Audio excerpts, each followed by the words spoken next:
You threatened it.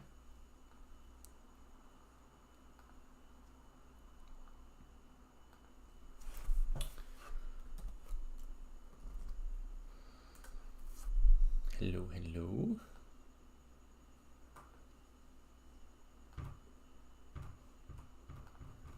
It's the middle of the night here, but there's an exciting chess tournament going on live, so we're just going to pop on for a little bit and have a look. I finally got a second monitor here as well, so I'm going to take advantage of that if able. Computer.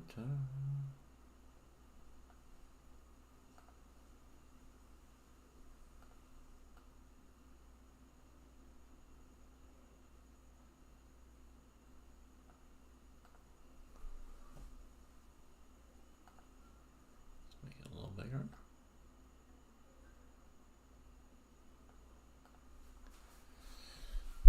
All right.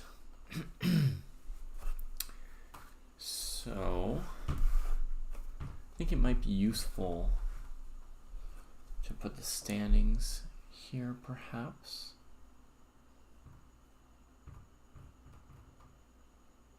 So,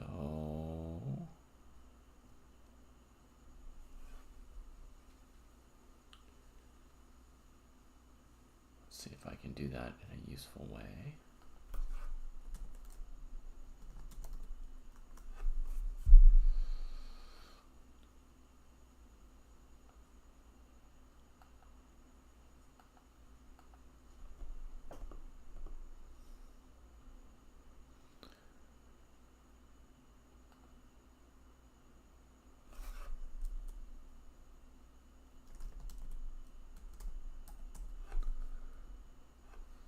Okay, so in first place is Abdu right now with 5.5 out of 8. Then we have Sindarov, who finished with an excellent 5.5 out of 9. We've got Prague with 4.5 out of 8, who could still catch up. Eric Gaisi, 4.5 out of 8. Who else has a relevant score as far as winning the tournament? I think that might be it.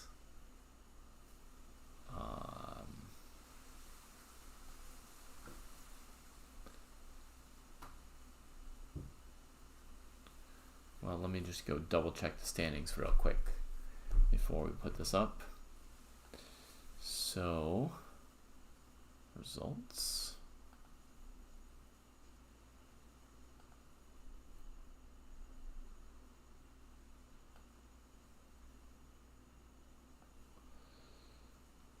Okay. So Rapport has also 4.5 out of 9. Maksudlu has 4.5 out of 9. Yeah, so I'll put them in there.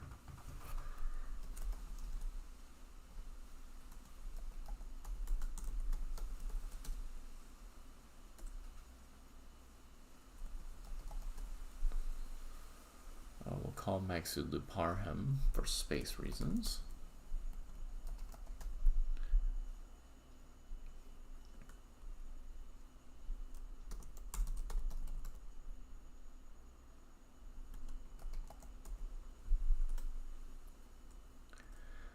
One, two, three, four, five, six, 7. That's the top 7 places.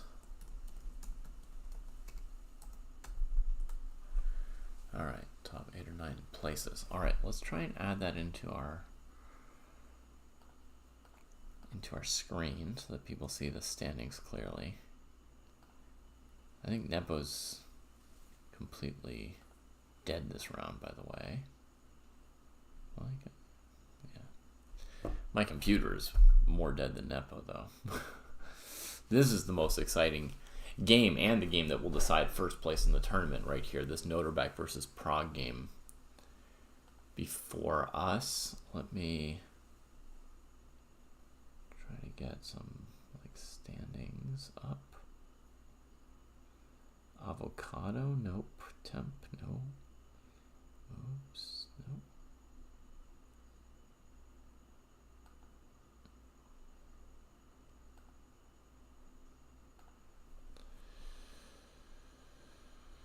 Screen capture.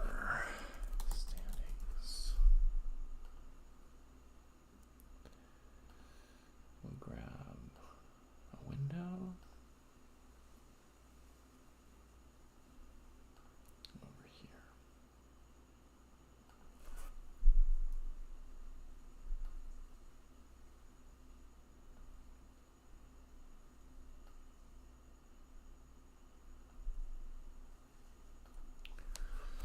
All right. All's very quiet in chat so far. So this may be unnecessary. There may be nobody but me here, and I was just watching the games calmly on my own until I decided to stream for an hour. But we're going to do this anyway, like so.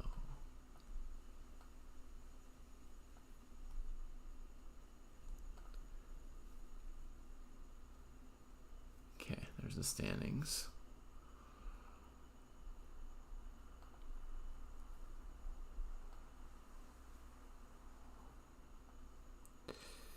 So if Nepo loses in the last round, by the way, it's going to be a pretty unpleasant result for him. And it does look like he's losing right now to one of the lowest seeds, Yakubayev.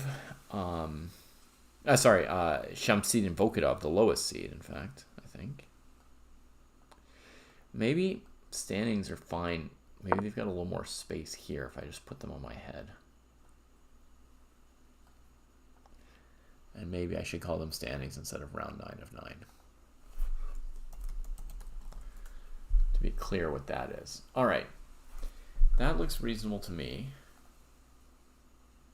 Now...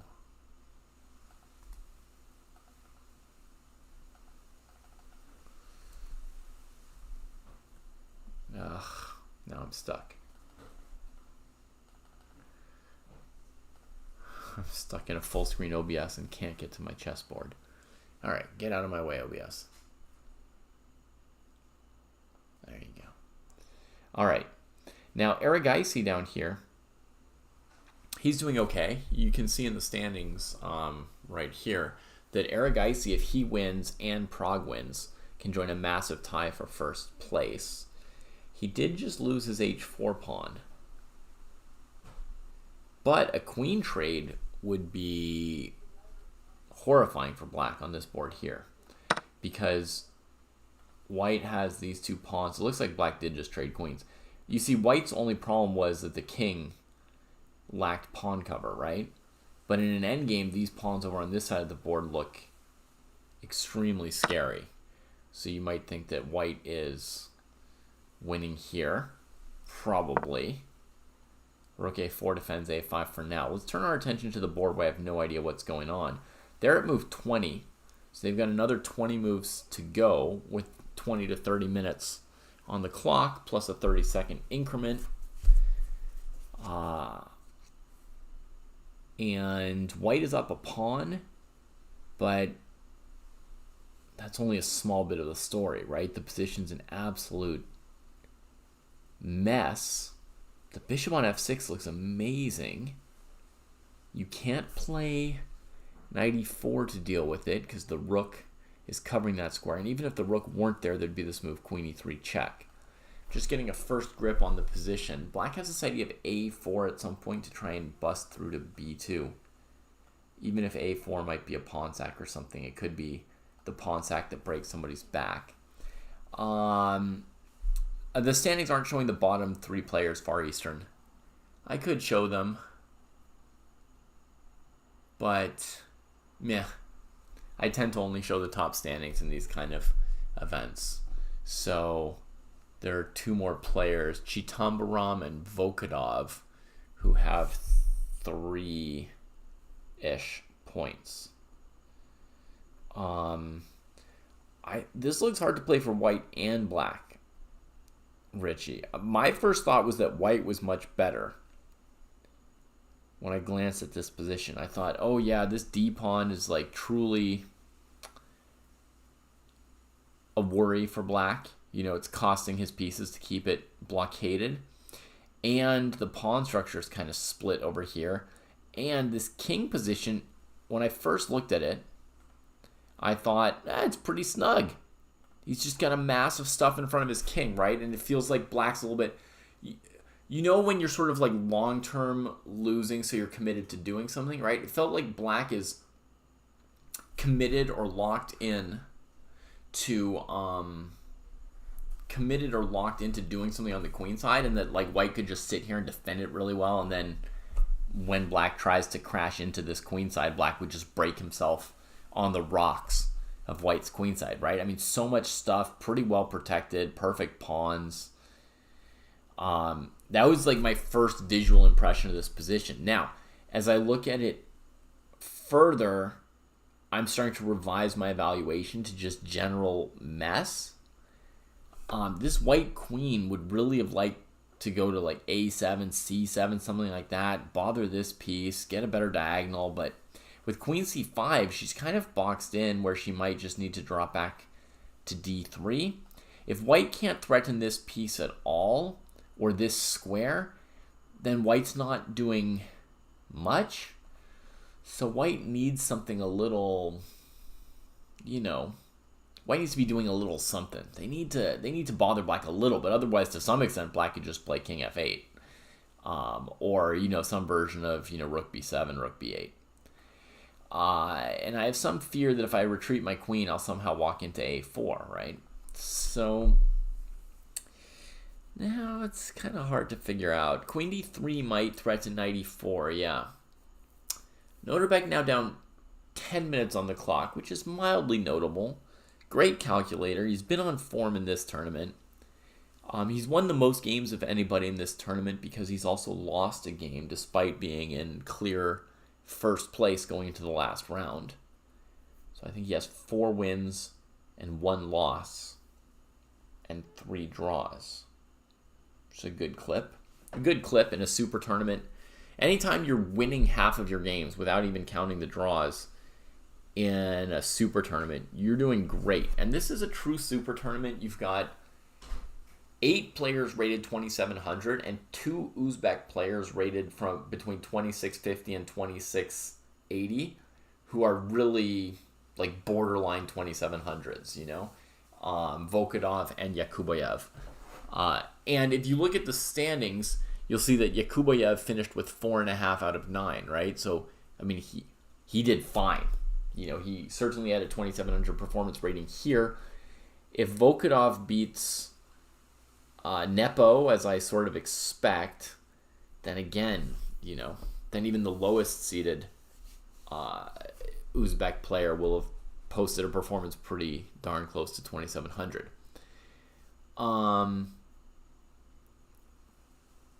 Did I see the Prague Report game? Yes. I haven't been able to stream this tournament until now because basically every day it's been being played at like 1 a.m. to 5 a.m. my time. But I think this last round they're playing 2 or 3 hours earlier than, or maybe even 4 hours earlier than the first 8 rounds. Chess tournaments often do that. They have the last round scheduled earlier so people can travel that evening, or so they can do tie breaks or ceremonies or whatever. There's all kinds of reasons for it. It's often the case. So I've been watching the games, even though I've not streamed any of them yet, and I haven't been able to produce any videos about this tournament yet, even though I'm very excited about it. There have been great games, including the Prague Report game, and not the only one. I mean, just millions of great games. Ivan points out that against this queen d3 move, Richie, black might play bishop f5, stopping knight e4. That's definitely a consideration from white's perspective. Dhruv asks if there's any chance to trap that queen. Also, who would I like to see compete with Gukesh in 2026 if I could choose his opponent? I mean, to some extent, whoever wins the candidates tournament, it almost always creates an exciting matchup just because the candidates tournament is such a tough competition, the person who comes out of it always looks like a pretty exciting challenger, or almost always. If I could pick anybody to play with Gukesh, and I'm not allowed to pick Magnus, obviously, because, yeah, that would be my pick. So we could say who's my second choice. Everybody's a second choice in a world of Magnus.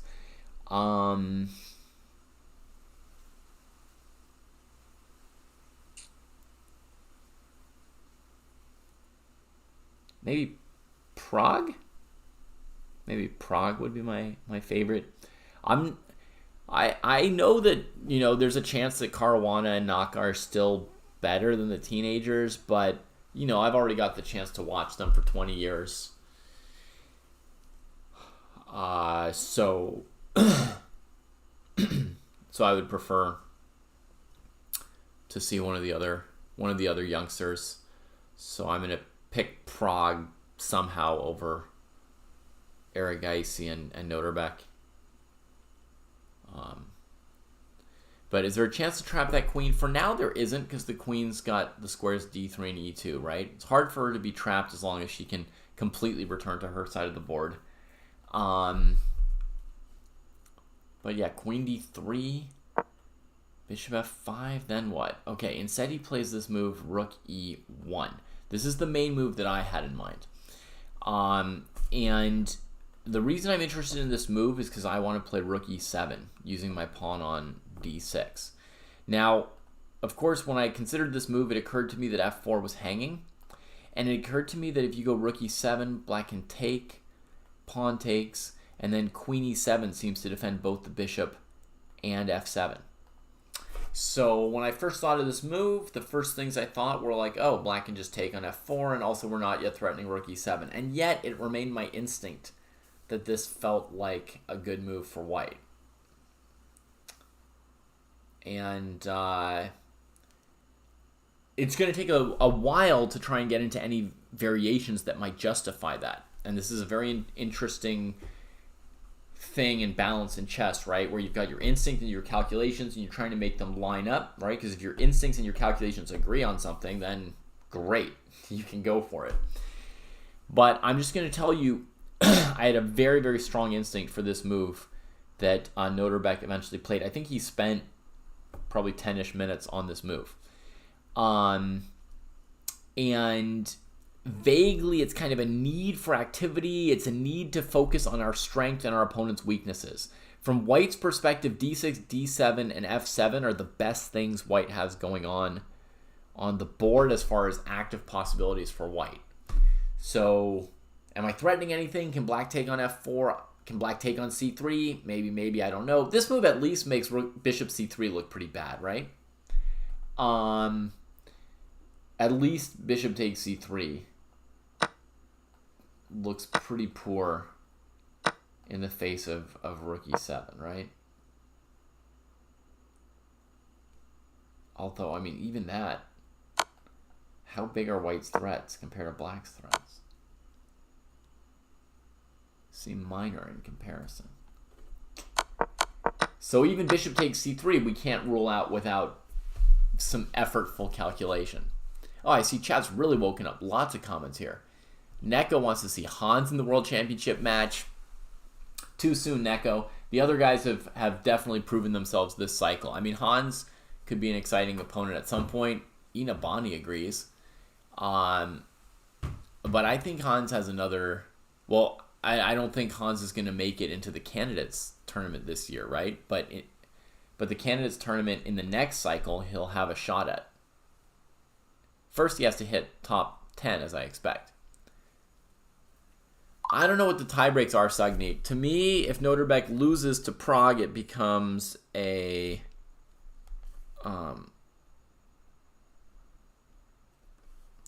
it becomes a tie, you know?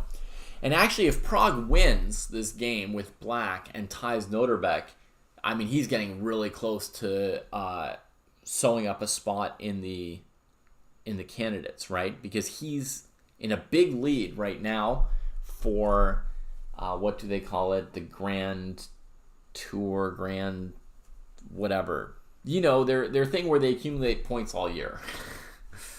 The top one person gets a spot in the candidates, and Prague had tied first places at 2 super tournaments already this year. He gets a third one. He's like way ahead there. All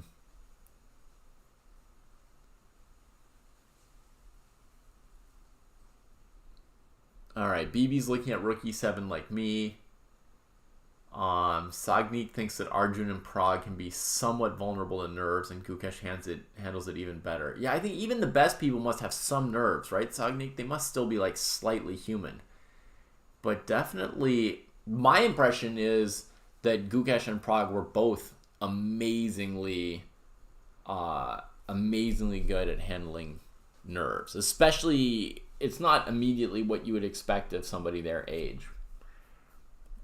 You'd expect it of a kid, like a really young kid who doesn't yet know what anything matters. They might have no nerves yet because they're never like even thinking about losing.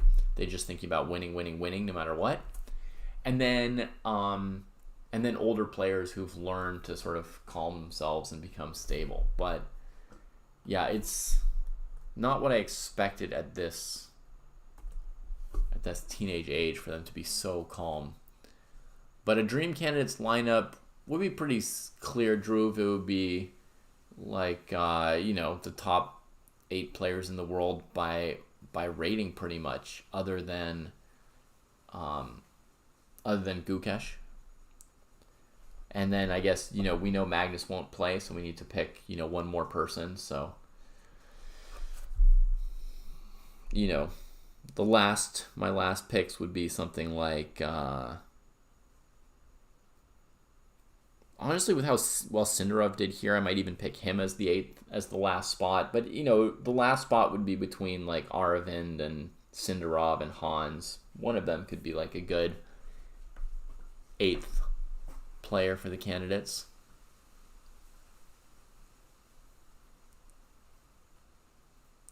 Shall we try and calculate a little something about this? Rook takes F4.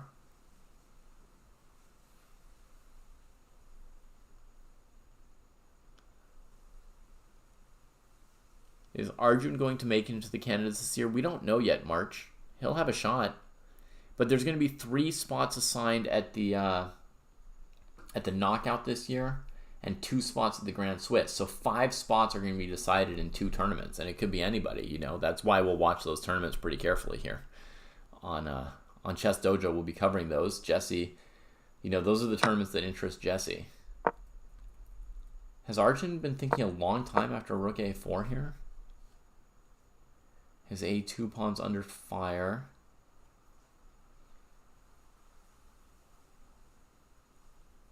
Normally you'd think maybe something like Rook C5, preparing C7, and Rook B1 to B8. But it's very Arjun-like to stop and do like a very hard calculation now and then. Let's look at the crazy position. Let's say Prague took on F4. What would Noterbeck want to do there? Maybe knight E4? How possible or impossible is that move?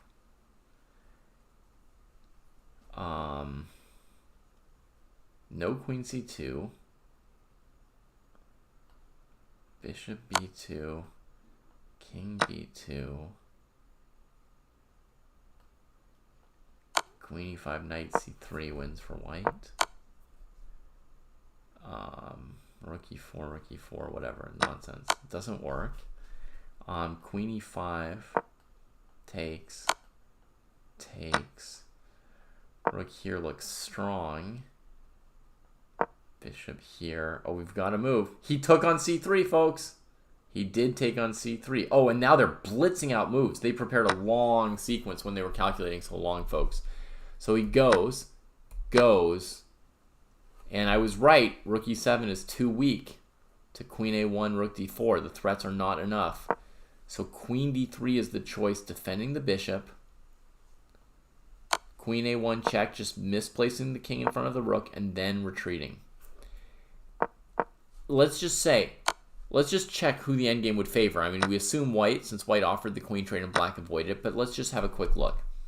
Materials equal. The white pawns are strangely split. It feels like 5 isolated pawns. Technically, these 2 pawns are not isolated, but they're basically isolated. So it's like 5 isolated pawns for white. That doesn't bode well. But against a4, I guess white has time to sack on f7, play rook e7, rook d7. And the main factor is just this really juiced passed pawn on d6, right? It's got the motor behind it. It's got the guy clearing the way in front, the bodyguard or whatever, clearing out paparazzi. So that d-pawn's super strong. What move can black play that stops rook e7? Sort of nothing. You know, bishop f5 in the endgame, there would also be d7 still, right? So the endgame is bad for black. So black wants to back off, right? Why is queen a1 check essential? Because the white king is just going to be worse on d2 than on c1, right? And you were planning to back up anyway. So you might as well put your opponent's king on a worse square. I mean, one reason why it's worse would probably be something like this. Right? That would be an example of why the king is worse on d2 and why queen and check would have been so important. We could play queen f6 without queen a1 check and see how we like this move, rook e7. Not liking it. There's this move, I guess.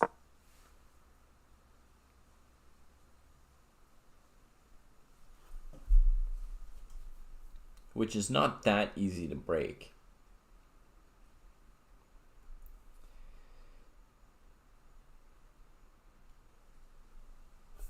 But here's my idea for how to break it. I take with the rook, push the pawn, threatening d8 immediately, right? Rook here.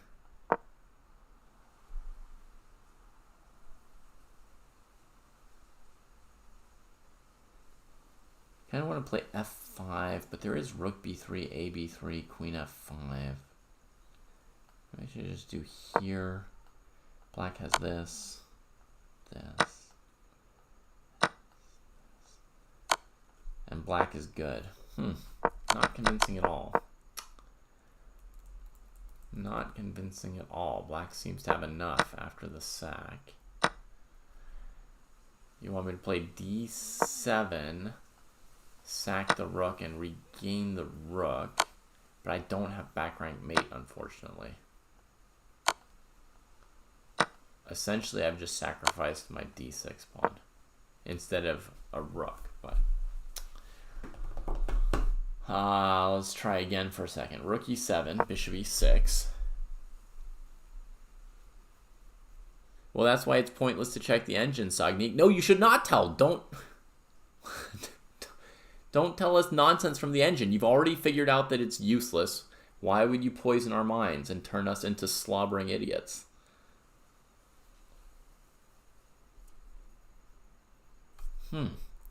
It looks like bishop e6 is still playable for black. I feel like if white had a knockout here, there's a chance I would have noticed it by now.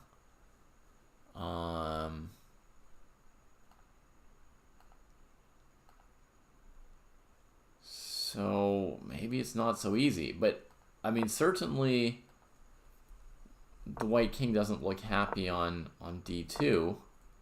And white hasn't moved yet, so Noterbeck's getting low on time here. Nefer asks, Anish Giri claimed that classical is more exciting than ever. As a proponent of 960 yourself, do you think he has a point? I feel like this new generation of top players are playing a lot more fighting chess and have a lot more decisive games than top players in the 90s and 00s. So, Nefer, I agree that classical chess right now is more exciting than it has been for 10 years, at least. Now, maybe other people have much better memories than I have, right? Very, very possible. But I feel like memory's not perfect, and we start to pretty quickly forget what things were like before, right? So to say that it's more exciting than the 90s or the 00s is a little bit hard to say. I remember periods of time where Kasparov and Topalov and Anand played really exciting chess. Myself. Now, also when you're asking, is chess exciting, are we talking only about the top 10 players, or are we talking about the state of the game overall for players at every level, right? Like, if you go to a weekend tournament, is it exciting? Or if you look at, like, the U.S. championships and the, national championships of Germany, what are normal GMs playing like? It's all a bit hard to say. I do feel like the last 10 years, there's been a lot of stagnation, and the last 2 years with these new talents coming in has really, really made a huge difference. Now, Noterbeck has played a move already. All right, let's see it. Queen f6, c3. All right, please explain. This move prevents black from playing rook to d4. Therefore, he played it. He needed a move that prevented rook d4 because it would lose the queen, and king c1 would at minimum allow black a repetition. Maybe Noterbeck shouldn't be upset about a repetition. He's a bit low on time, and he is leading the tournament. A draw does win him the tournament. These players often just play the position and try and win the game rather than worrying about tournament standings and things like that. I'll answer more of your question later, Nefer, but I think Sagnik is correct that this position deserves most of our attention. And we can always chit-chat about, the generations and Dojo Talks type topics together at any time. So let's try and get into this a little bit, especially as there's some time pressure on the players. We can get into the feeling of trying to calculate what's going on here, right? With the white queen is already on the square it wants to be on, Sagnik, I guess that's what I would say. Like, where would it want to go? It's happy where it is. What would be a better square for it? Maybe e5, right? It would love to be on this long dark square diagonal. That's the only thing that would be even better. I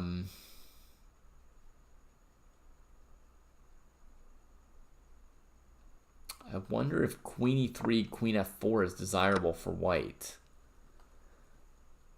You give up one pawn, so now you go into the endgame down a pawn instead of up a pawn. You get your dream rook e7 move, but black has pre-defended f7, so they might even be able to play rook d8. Could you draw this endgame down a pawn? Yeah, I would be surprised if you didn't have enough to draw it. Do you have enough to press black and try to win as white? I would be surprised. 5% surprised. I'm not saying it's completely out of the possibility. The pawn on f4 has been hanging for a while, so yeah, it can be taken for sure. By rook or by queen, right? And I would say rook is more likely. You might say queen is with check, but he's made a move, so let's see what it is. But I feel like it'll be rook f4 that would be more likely. He goes bishop f5. Brutal. He's trying to kick this queen off of this pawn. He might be looking for a combination where he takes this pawn with check. And whew, this looks scary for white. Prague might be doing some things. The idea is, let's say you move your queen and you take. You'd be worried that your rook's hanging after the king moves. Your queen will be hanging also. But maybe there's no good square for this king to go. Let's check here. Oh my god, look at this. Could this be correct?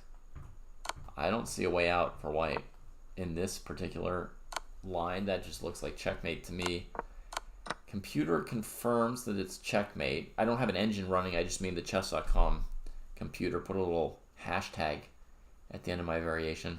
So then there'd be pawn takes, right? And now the queen slips away. I guess the king has to go here.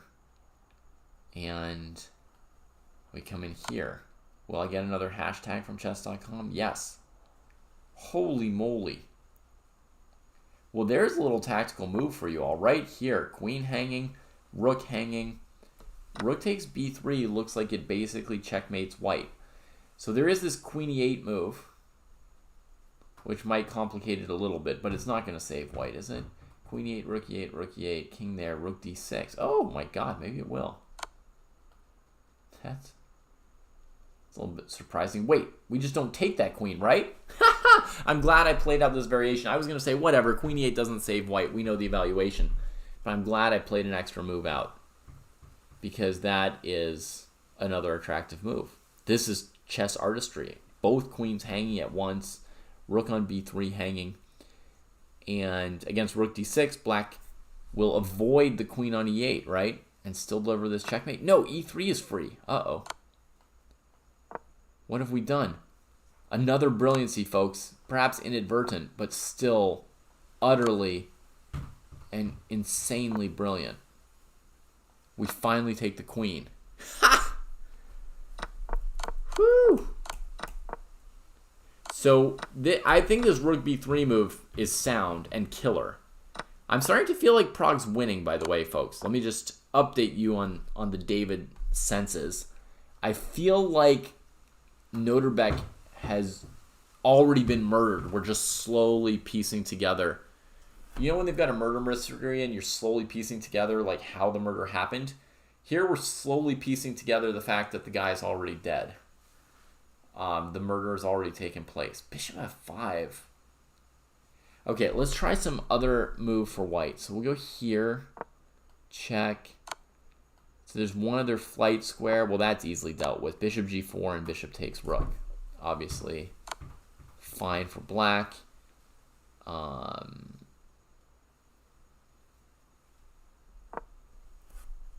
So those are the two squares for the king, c1 and e2. We've dealt with that. Does the queen have a better square to go to after bishop f5?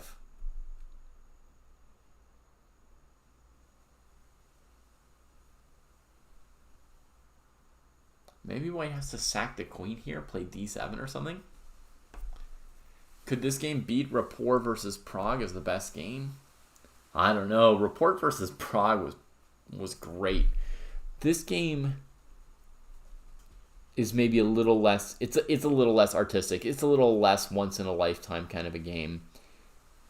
But it is really, really instructive. It is extremely powerful and complicated. It's just not visually quite as attractive as that game.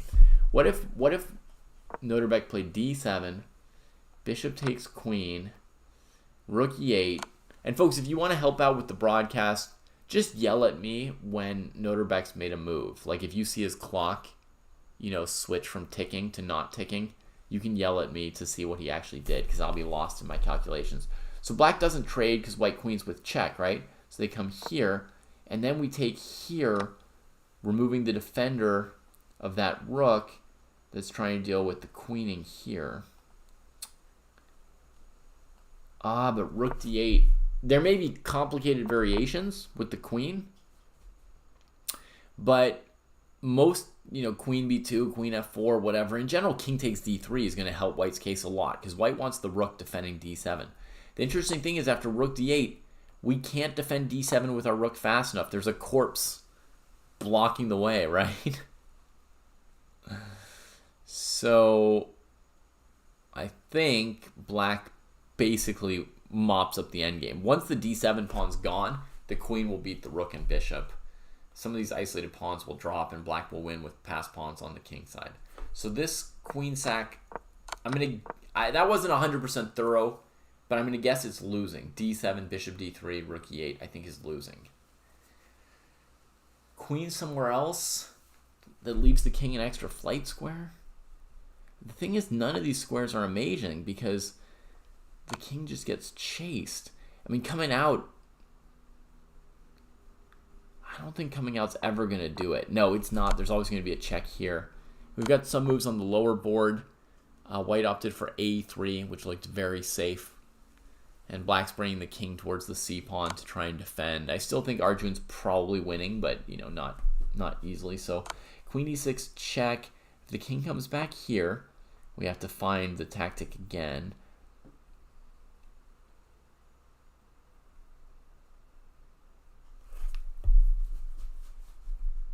Queen f4, that'll save the rook. It's simpler than rook b3. I would rather spend my time calculating rook b3. Queen c5 looks pretty crushing too, but this is extremely simple. So, I mean, when you see something like this, it's just hard to then calculate because black's up 2 pawns in an endgame. So, I don't see any move for Noterbeck. I literally don't see a move for him here. 5 minutes on his clock. Presumably 14 moves to make to get to time control.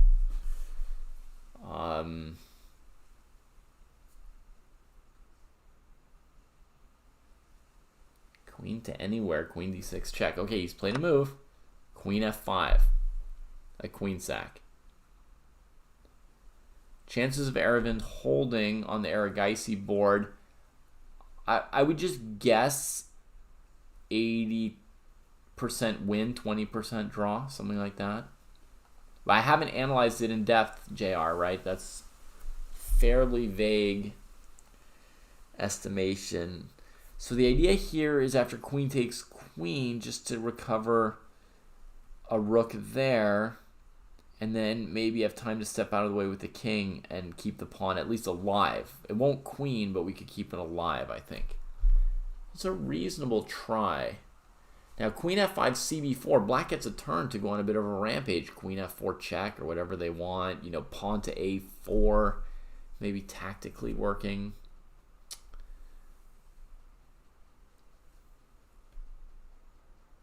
There may be a genius move here for Prague as well, rook d4, which is part of why he's thinking. And,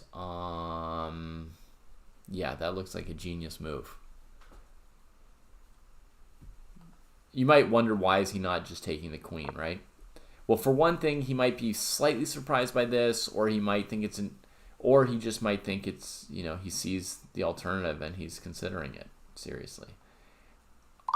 I think queen f5 wouldn't have been a huge surprise for him because I was starting to calculate queen sacks, as you guys noticed, so he might have been doing the same. Queen f5 and d7 are kind of two different variations of the same concept.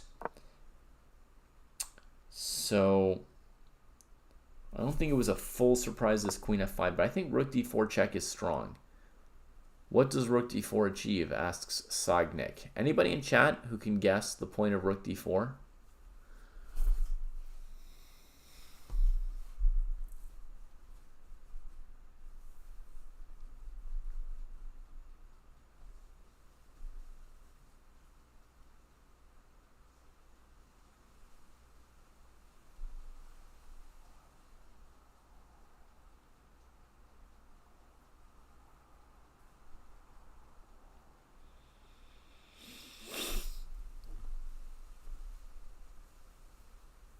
No, nobody. The point is to make this less good of a pass pawn by blocking the rook that supports it from behind. So you play rook d4, pawn takes, queen takes, and now this rook isn't protecting that pawn. So if it goes to d7, you can just take it. If the rook goes here, you can take here, check, king here, and you can take it, because the c pawn is on d4 instead of b4. Right? And now you just win easily as black. We're getting some moves on the other board. But here Prague is still thinking for a few minutes about how to handle the queen sack. What have we got on the last few moves here? So we had a3. Basically the candidate moves here were a3 and rook c5. a3, king f8, so he goes to the b file with this rook. g5. If you can play g4, you chase the bishop off of defending this pawn, and then you capture this pawn. Everything's good for black. So g3 to be able to tuck the bishop back on g2. King e7, check. At a moment when the king can't come forward because of rook check. King c5, why is that such a big deal?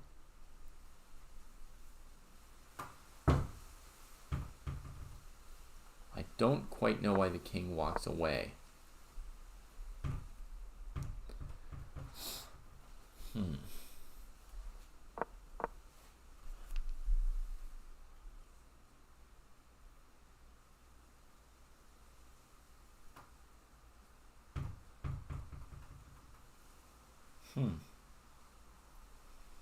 Okay, I'm going to make a guess, folks.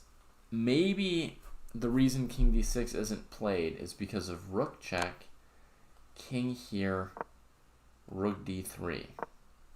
What this does is the rook that was passively defending the a pawn gets into the game without having to sack the a pawn. Sacking the a pawn is always going to give black a modicum of counterplay with their a pawn, right? So here we keep it defended, but we've got rook c3, rook d3 is possibly good squares for this rook. That's not completely stupid, so that could be the reason. If black went here, white plays rook a7. Not sure what it's threatening. And Arvin plays h5. They're at move 33, so they're relatively close to move 40 when I imagine they get an extra 30 minutes, so they're not in as bad time trouble as Noterbeck and Prague. h5. So saying white's not doing too much, and black wants to play h4, g4, just chip away at the king and start working on a pass pawn for black eventually and gradually. Yeah. It's a reasonable thing to do. It's a useful thing to do with your time. If white's not doing anything too fast here. We're going to take a quick check on the Nepo game. Whoops.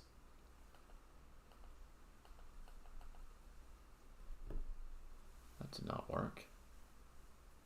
Let's go to UZChess Cup. Nepo lost. As I thought. So Volkodov passes him in our standings here.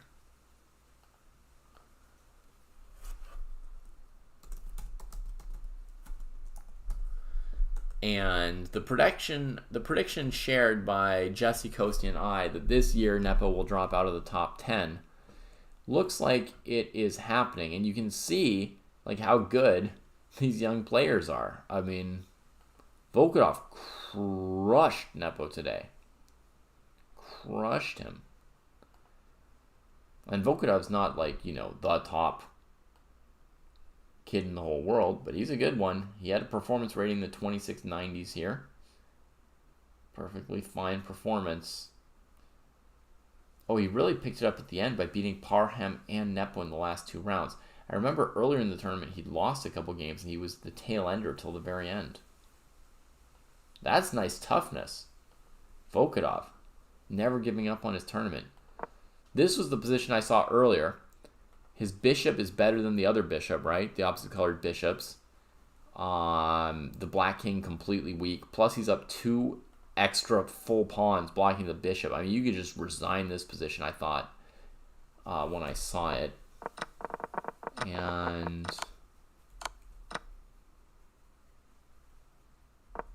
yeah, this is the move. Opening up that bishop. Black tries to defend it. And now he just has to break the f6 square. And he trades it for his e-pawn. Good choice, because now his bishop's amazing. The c5 pawn just doesn't even matter.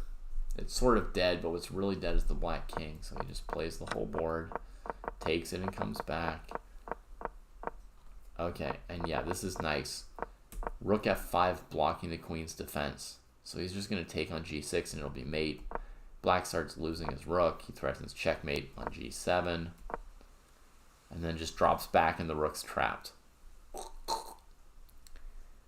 How do we come to the prediction of Nepo dropping out of the top 10? It just felt like the crop of juniors had surpassed him. He wasn't playing that much. He seemed demotivated a little bit ever since the candidates where Gukesh qualified half a point ahead of him and Fabi and Naka. It felt like that was just the last punch in the gut of a certain phase of Nepo's career.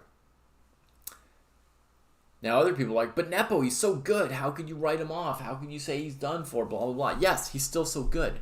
But so much of chess is this kind of like mental edge. He could reframe the story of his life and his chess career for himself and still be young enough and have the skills to play great, but it would require reframing.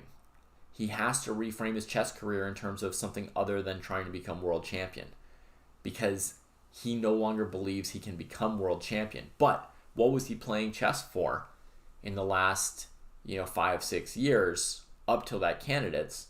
For like 6 years or so, maybe 8, the thing really like driving him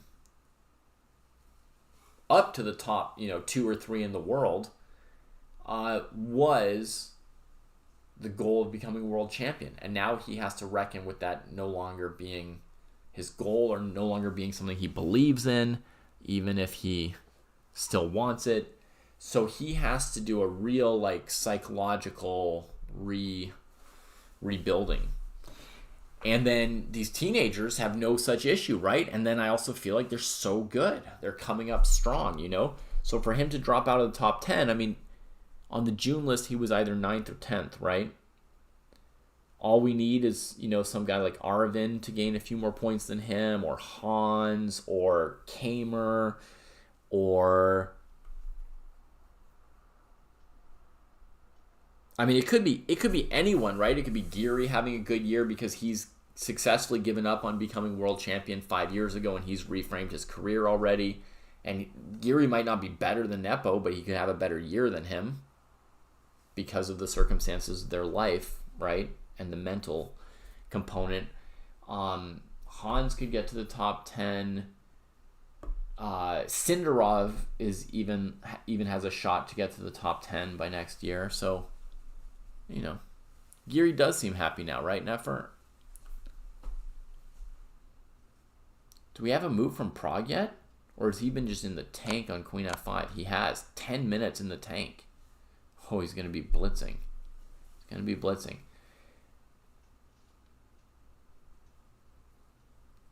Anyway, I think without the mental edge, folks, basically, like, Nepo's not currently much better than Shamsid and Volkodov, or Noterbek Yakubayev, or honestly, even like Adiz Gorel, 15-year-old Turkish kid, right? Like, if they met in a tournament, would you bet much on Jan? I mean, I think it would be kind of a toss-up at this point without the mental edge.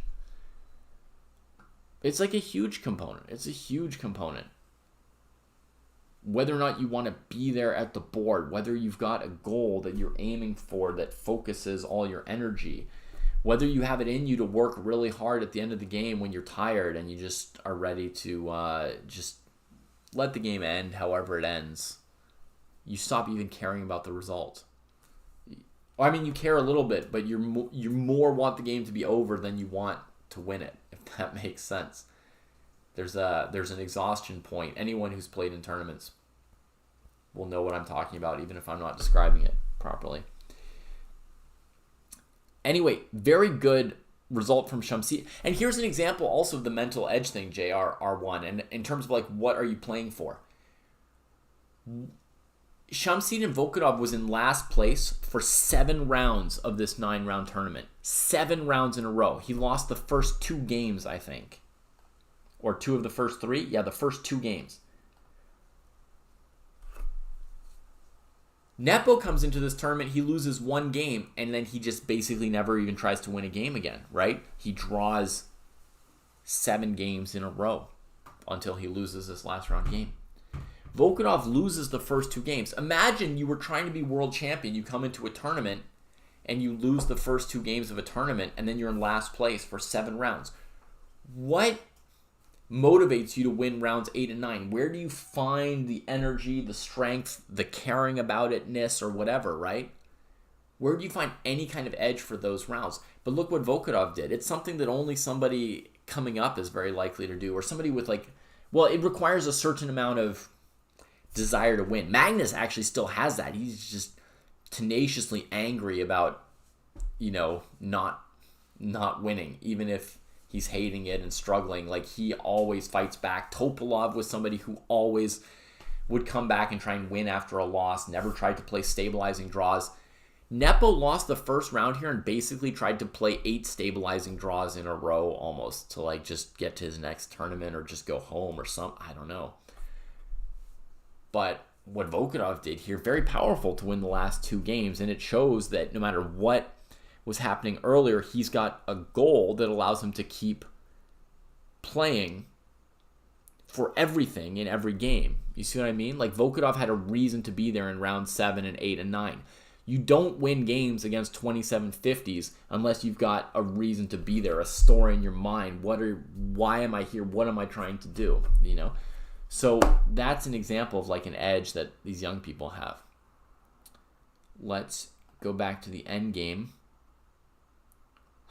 Okay, there was a little action. How did White generate the action? Let's see what Erigaisi did down here. As Prague continues to tank. My goodness. So he played c3 in this position. What was his plan?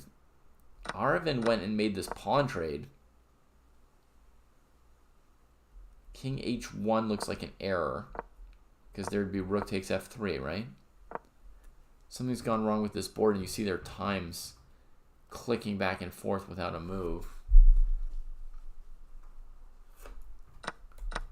Okay, now I'm seeing this as the live position, no king h1. Is my goal still the GM journey? No, JR. I gave up on that 15 years ago.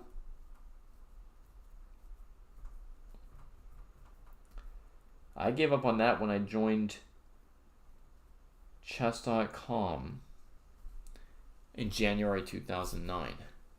So 15 and a half years ago. I changed my goal and focus.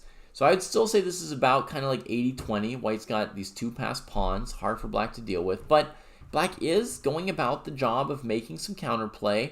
The rook's active, all the pieces are in the game. Maybe it's more like a 25% chance for black to save this now.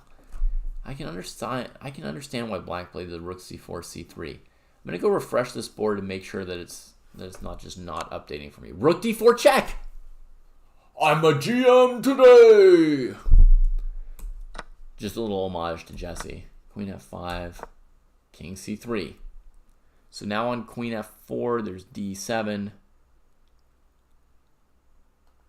And on rook d8, there's maybe rook e7. I could see in this position black either going for like rook b7 or something like a4, bishop a4, rook d8, taking the time to eliminate this pawn. It's winning for Prague though. This position's winning for Prague. I think he spent his time on rook d4 check, the bulk of his time. And then maybe we just missed the last moves came in a minute or 2 ago, but 16 and a half years? Oh my gosh. Thank you for the recalculation, Eduardo. You're correct. So that's when I stopped trying to become a GM. King c3, queen d7. Okay, preparing just rook e7, queen d6. So, yeah. Prague's locked in. Arjun picks off the pawn on h5.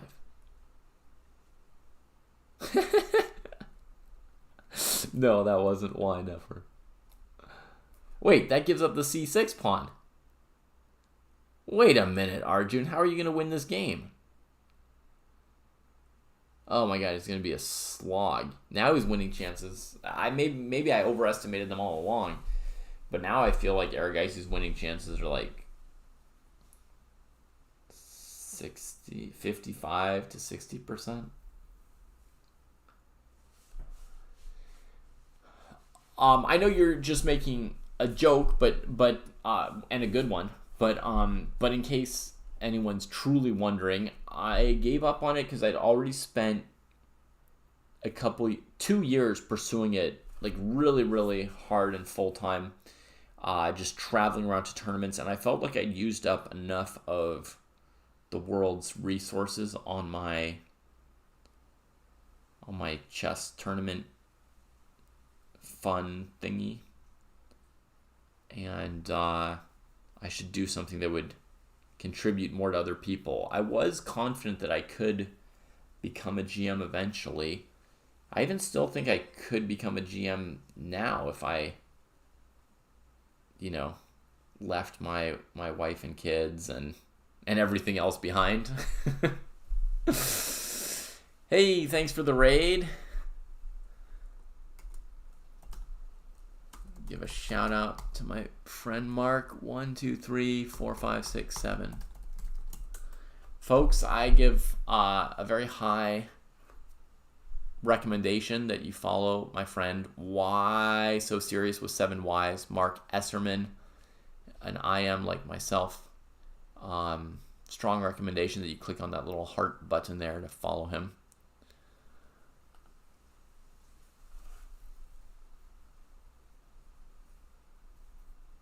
Has my love for chess maybe even grown with giving up on the quest?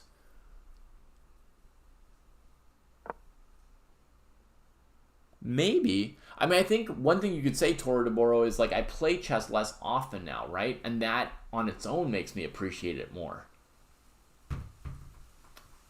All right, Arvin plays a cheeky move. Decides to trap that bishop on h5 before collecting the pawn on c6. I imagine Erigaisi had thought about this to some extent. Rook e5, queen d6. So Noterbeck just goes for activity with these rooks. He doesn't try and take the pawn. He doesn't immediately go after f7. There's no way he's got any kind of hope here, right? Maybe just defend the base pawn on f7 with the rook. I mean, this just looks completely hopeless, no? The kids could come along with me and try and get GM as well.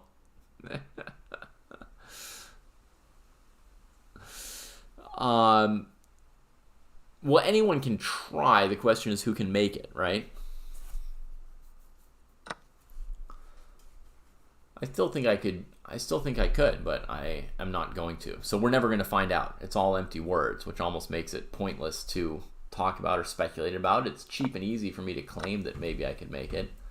I think Aravind is holding this game, so Erigaisi is going to be denied a share of first place at this tournament, despite Prague knocking out Abdusattorov for him.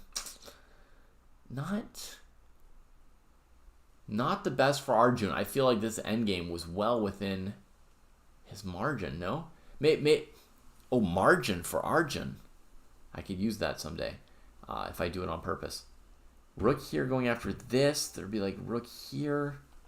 That bishop seems badly placed. I don't know.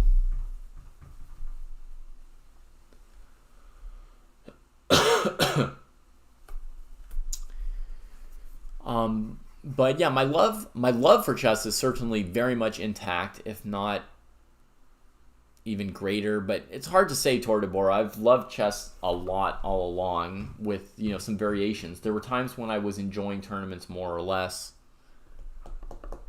I mean, definitely when I was making norms and playing my best chess, that was the time for me to really enjoy chess. I don't think I would be weird if I enjoyed chess more now than when I was playing really well.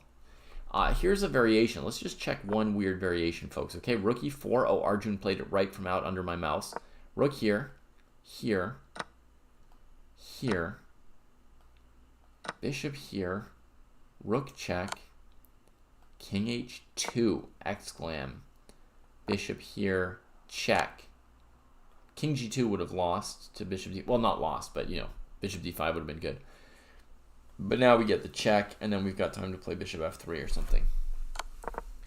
Okay, so rook e4, threatening to take this pawn.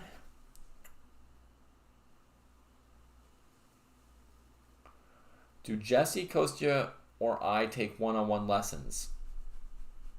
I'm not sure how often Jesse or Kostya take one-on-one lessons, Marcus. I am down to teaching maybe 2 or 3 lessons a year. So basically, it wouldn't be weekly lessons. It would be a single lesson where I would talk to somebody about their profile, their strengths and weaknesses, and basically fine-tune their training program and training goals based on where they're at. I do that very occasionally. My rate is... Basically, the problem is getting me to be available, but my rate is whatever your rate is when you work for 1 hour. Or sorry, for 2 hours, because I spend an hour preparing and an hour teaching the lesson. And Jesse or Kostya, you'd have to ask them. I should probably ask them so I know. We have some other dojo recommended coaches because I think we have very little availability between the three of us. Rook c4 played defending the g-pawn. Yeah. Had to be done. f3 busting out the bishop. Not too many pawns left for Arjun here, right? It feels possible for black to defend this. Rook c3 is an interesting move to calculate a concrete move, right? The idea is to have white take on g4, take on g4, take on g3, check, and clean it up right here, right? So like rook here, pawn here, and you even take on g4 just to really clean up into the rook ending. The simplest idea is this, which is a draw. White could try king f2 instead. Then you take the a pawn. White can give a check, but I think as long as you just step away and keep your f pawn defended with your king, it's the same situation where you just have a dead draw. We've got a move from Aravind. Rook c3. Yeah, he's saved this game. He saved this game. Good toughness for Aravind, who's having a bad tournament. His first bad tournament in at least a year and a half. But he didn't win a single game in this tournament. He drew 4 and lost 4 coming into this game. And still, he found the toughness and the stamina to save a lost endgame against Arjun. You know, and find a bunch of tough moves.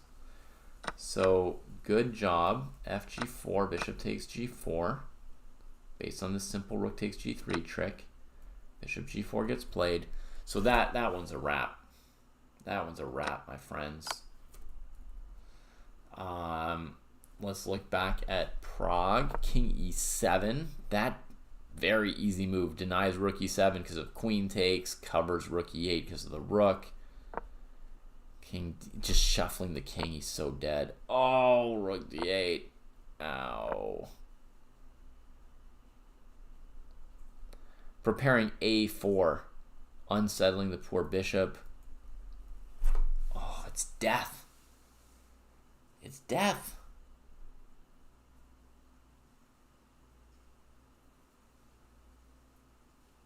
What a game from Pragnananda.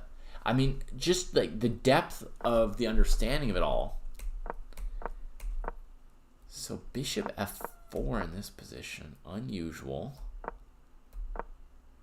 Bishop b5.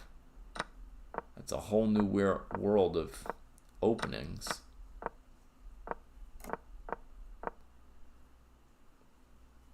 Looks like white wants to target f7 already with this rook f1.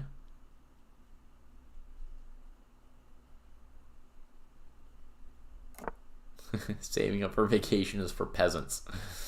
Put Pulgar mates all around the cribs. G3, rook b8, f4. It's interesting to try and evaluate this kind of position. You know, when I was a kid, we didn't play these positions. So then I don't know how to evaluate them. I mean, we kind of thought they were okay for black. It was really from the white side that we never chose to play them. But that was kind of just an assumption. You know, I don't know that we ever... We can put Aragai's final score here. 5 out of 9.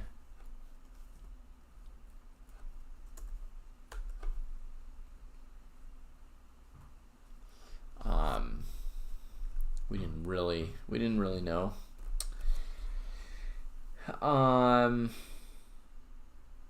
Yeah, this bishop's a little bit passive, but it is long-term a bishop pair. There is the file. There is the potential to move these pawns at some point. Hard to guess the evaluation. So white plays for this f4 plan. Prague gets active. White tries to crack him. And he just gives that pawn. And this is where we picked up the game. Takes. Just chops it and says, yeah, the white king is so weak. Beautiful play. Beautiful play. And this move, I mean, by this point, it was just killer. It was just desperation. I mean, he beat him in like 25 moves.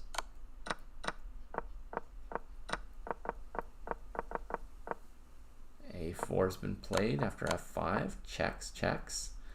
Getting close to move 40. Prague pretty much on the increment here.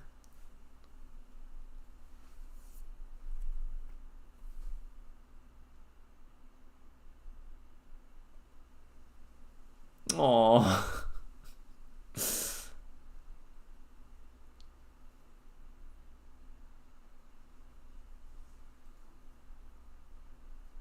Putsy, you like that position for black, huh?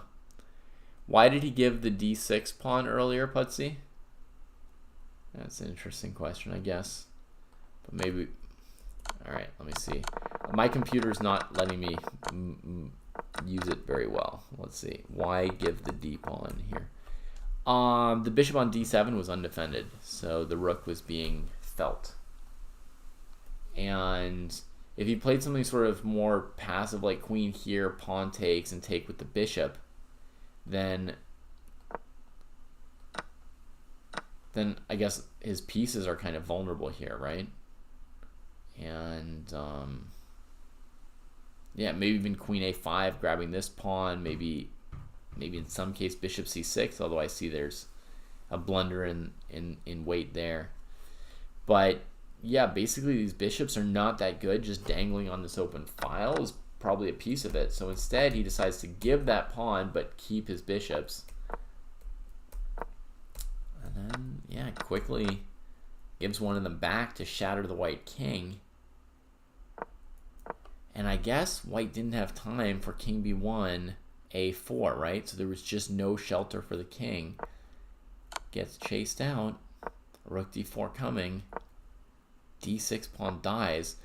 And, you know, you had this question, Sognik, why queen a1? But not only did it put the king in a bad spot, it blocked the rook from defending this pawn. And black deflects the queen from the defense of the pawn. Queen gets overworked. When this pawn goes, white's game is gone. So white sacked the queen for some pieces rather than give the pawn, and black still cleaned up the pawn. Yeah, I went through that move pretty quickly. Sorry, Putz. Here we are, rook b8.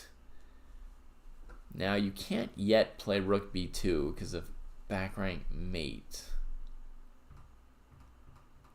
So I'm not sure what this move threatens for Prague, and quick move from Noterbek keeps some time pressure on Pragovic. He's just going to give a couple checks and get to move 40, I think. And then we can all take our time to figure it out.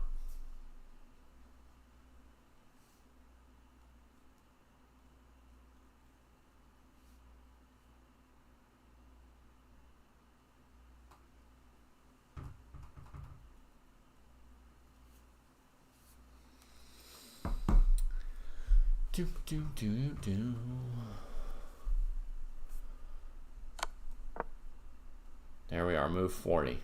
It's not showing extra time, but I think there's probably extra time. We could check over here if we want to be sure.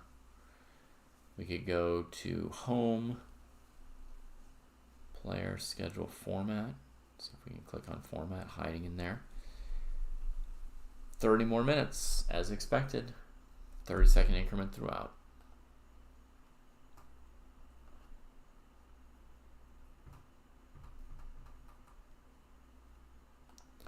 Well, the losing player always does a fair amount of the damage to themselves. It's fair to say.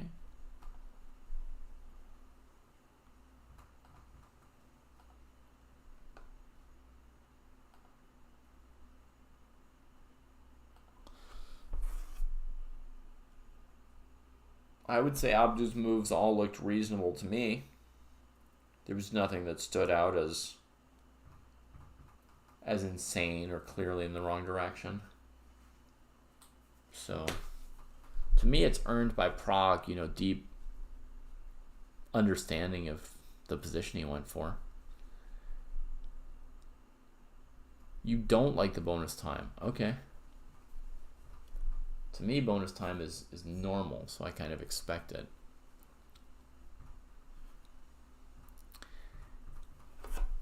Let's take a second to revisit Nerf's question from a million years ago. Or was it Nerf or Nefer? Sorry.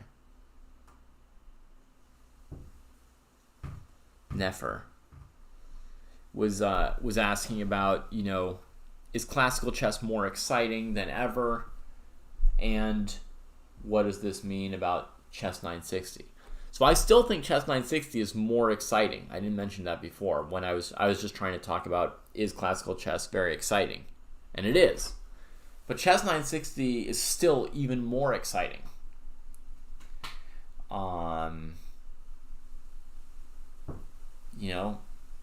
They had that open tournament in Karlsruhe, I think it was, where Magnus went 9-0. Man, that was an exciting tournament. You don't get to see anybody go 9-0 in normal classical anymore. They've brought the draw rate down from about 79% to about 63%. This new crop of young players. And I applaud them for it. It's great. But nobody's going 9-0. Nobody's going 9-0. They're still sometimes, they're still spending some of their days in their opponent's prep. It still happens.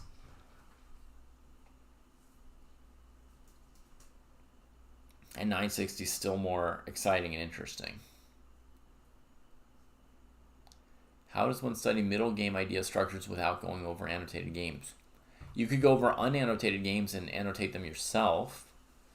There are also sort of textbooky kind of things that give you not full annotated games, but little illustrative segments or diagrams, right? Like they'll show you a position like the one down here, and they'll say, look, if you put your pawns on b3 and c4, they'll be well placed to limit your opponent's opposite colored bishop. So you can find some sort of textbooky kind of books that will show you some positions and explain factors in them.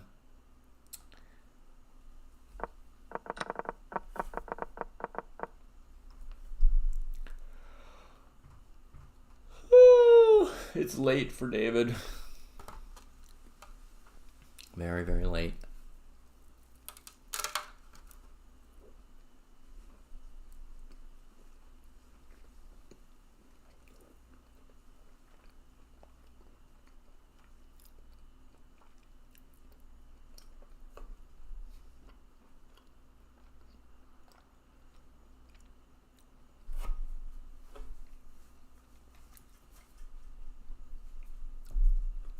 Fair enough, Sagnik.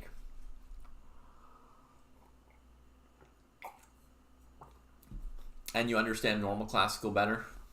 Much better? A little bit better? I mean, obviously everybody's allowed to be interested or excited by what interests them, right?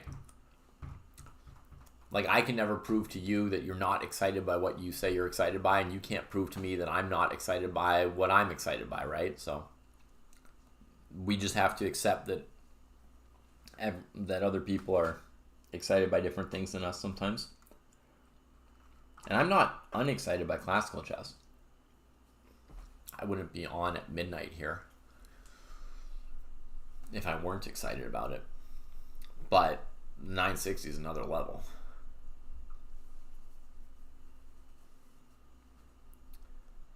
You don't have annotated games. You bought a Chessable course. Oops. There are lots of annotated games out there, Junior R1.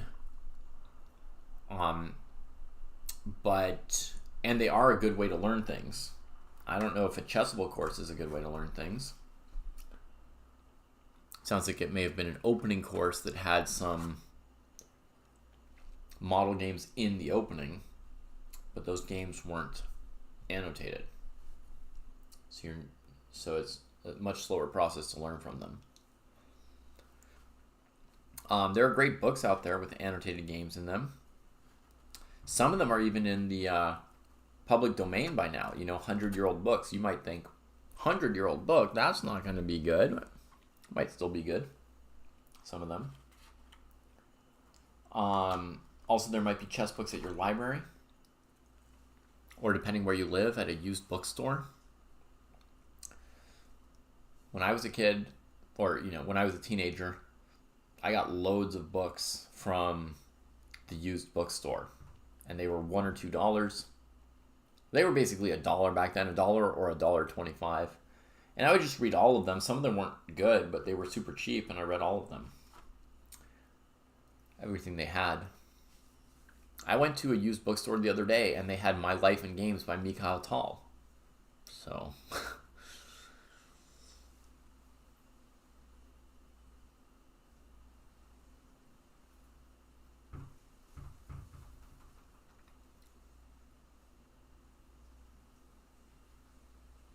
Sure, Sagnik, there may be more people of one type or another, which tells us what events will have more viewership and what events will have more sponsorship as well, and will have more money, and then they'll have more of the better players participating in them to some extent, right?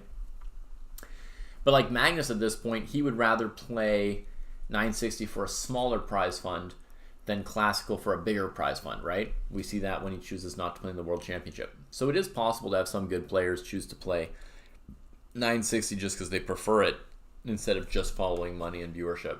So I think we'll have both for a while.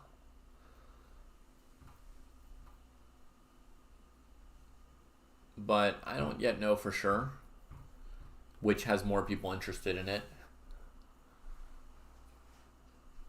I don't know if you're actually a noob or if you're an 1800 or a 1500 or a 300 or whatever. I don't know how big a group of players you're necessarily speaking for. I've talked to some people who think 960 is interesting and some people who feel like without the opening structures they know it's hard to get into. But I don't personally have enough market research to tell you for sure that one or the other has more excitement or potential viewers. I would go over the games. Oh, you're probably asking Mr. Pull. You'll probably want to go over the games with a chessboard, though. Most people will want to read books with a chessboard versus just blindfolded in their head. Man, Prague, after making move 40 with queen d1 check, he was really dying to get some more time on the clock. Now he's spending 10 minutes here. So this endgame is not trivial. Queen and pawn against rook and bishop. You would think it would be trivial. You would think.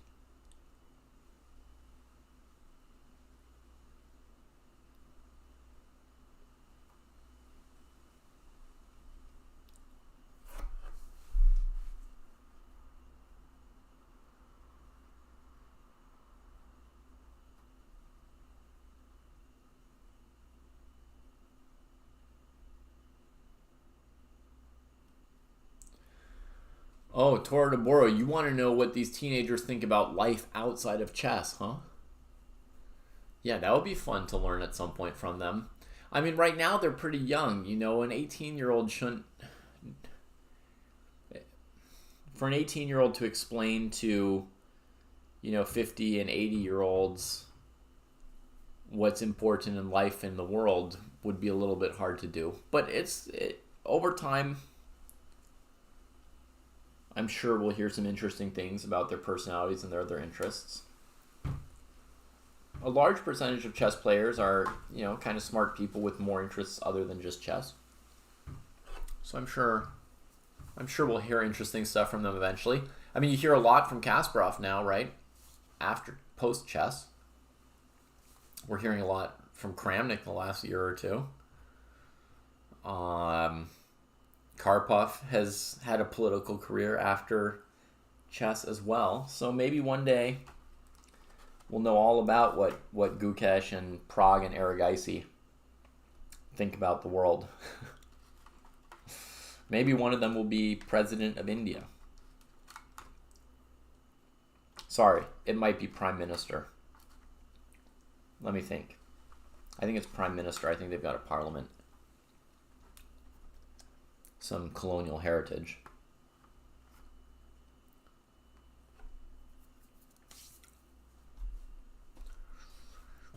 Would it be easier if he could trade the rook? Actually, yes. Normally you don't want to trade the rook, Putsy, because you've got one and they've got two. But here, if he could trade off one rook, it would help because white has full control of this open file, and white's counterplay is on e7 and e8. And this f-pawn is just cramping enough that black doesn't have an easy way to rearrange the pawns and get it out of back ranks.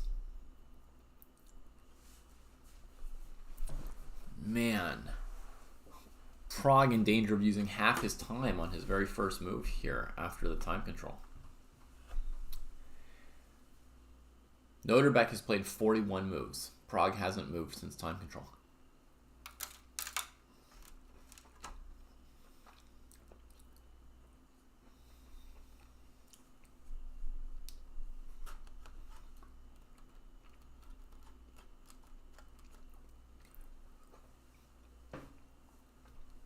I do also think, Tora Demoro, that to be world chess champion, you have to be pretty close to focused on chess in your teenage years. You know, they have to work really hard at it. I mean, they could have some interest in other things, but I don't think they could have a second career level, right? I don't think they could go to university and study economics. I don't think they could have a job as a fashion designer. You can have some interest, but you got to be pretty focused. Yeah, it's still possible to lose this for Prague. It wouldn't be great. Noterbeck moving quickly.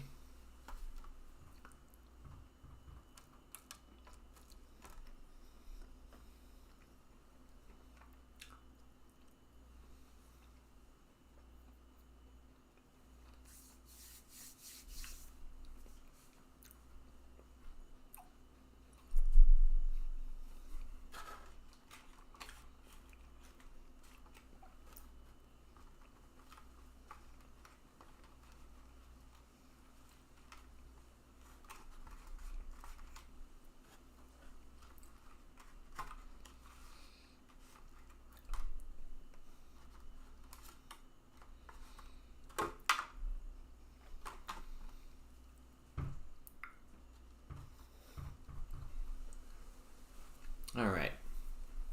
Why have we not found a way to win yet, Prague? What is wrong?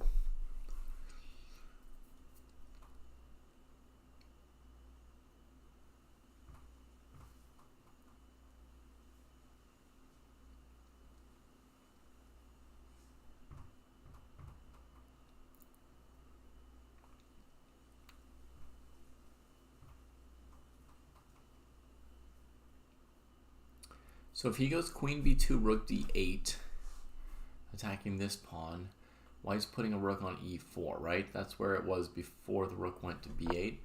The rook was just on e4 defending this.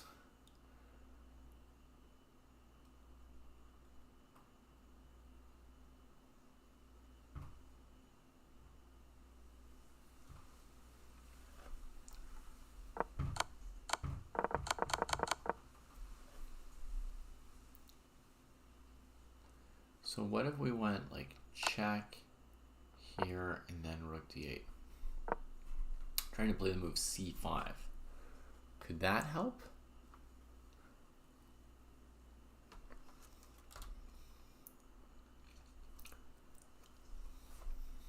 Okay, let me try and answer that question, Putsy. I see no direct way to come oppose the rooks and trade, right? So here are the ideas I have for black.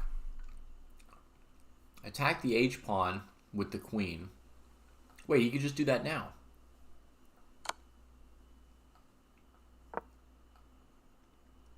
That's already an option.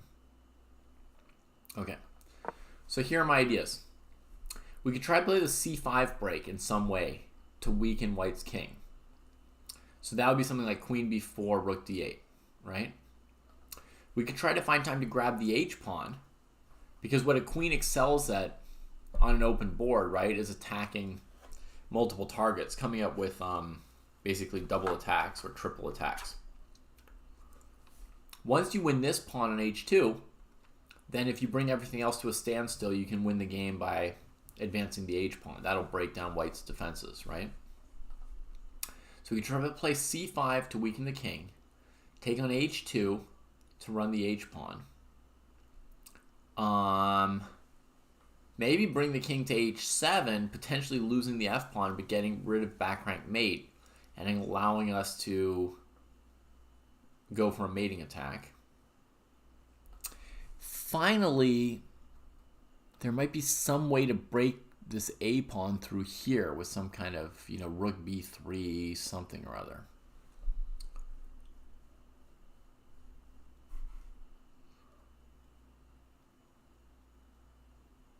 And then, yeah, I mean, you can put direct attacking pressure on these squares, and white can't cover the king properly. There's probably no defense other than checkmate, right? So if black could get rid of that checkmate, then they could use some sort of straight attacking ideas against this king. Or like this move here, for example, Putsy, similar to rook b4, right? You come here, and white just can't cover the king from every angle, right? I mean, they'd be praying to trade a rook at this point to avoid checkmate. And even there, they're probably not keeping everything defended, right? So, again, the problem is mate. So,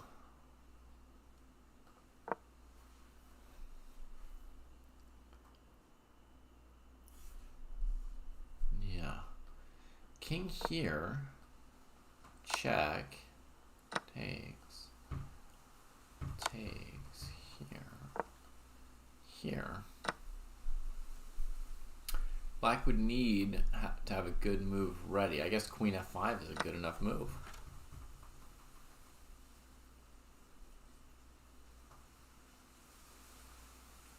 Rook d8 is already a threefold repetition? Yikes. He definitely gave a million checks to get to time control, and I didn't keep track of them all. And I know his queen did come from b4, so queen b4, rook d8, I could believe that he's had that position before. Also, he's now spent 19 minutes or whatever on this move, so he clearly doesn't see a way. Exactly, Putsy. So that's where this idea of king g8, king h7 comes in. Let me ask one other question about king h7. Let's go rook here. Queen f5. Rook f7. Takes. Is there much chance in this rook ending? We got a move finally. g6. Challenging that f-pawn. A major move. Major move from Prague. This endgame here,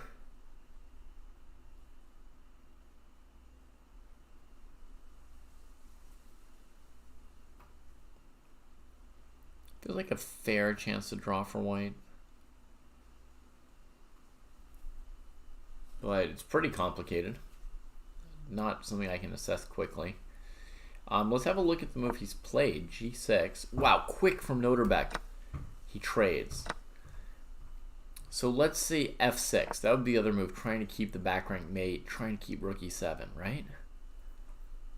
Main option.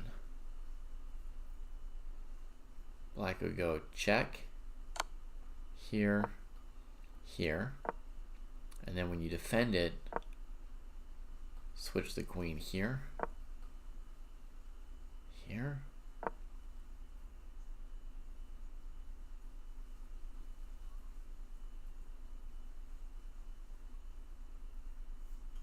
That's not so easy either.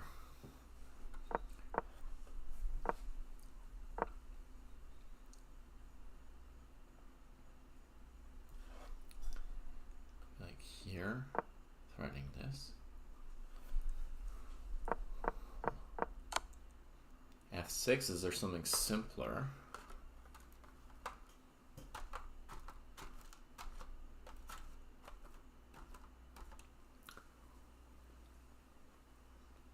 Oh. Queen b4 to d6? No, there's rook e7 again.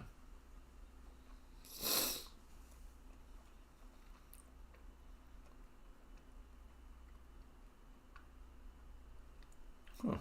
Okay.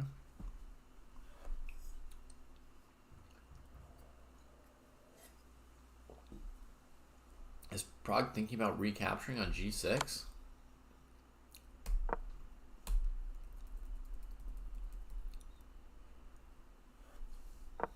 Queen a1 instead of b2. Thanks, Icy. That's easy. Check. If king comes down, the rook can get loose with check. If the king comes over here, clean up the f pawn. All right. So f g6, check, king here. If he takes back, rook f3, king g7, rook e7 or f7, king h8, rook's double, threatening mate.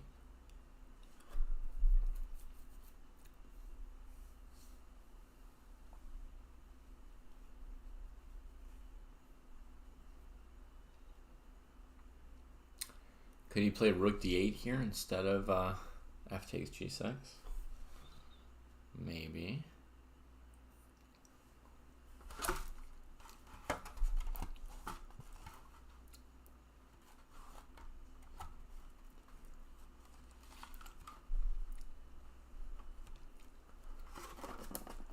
Well, this is a reminder how hard it is to win this kind of position.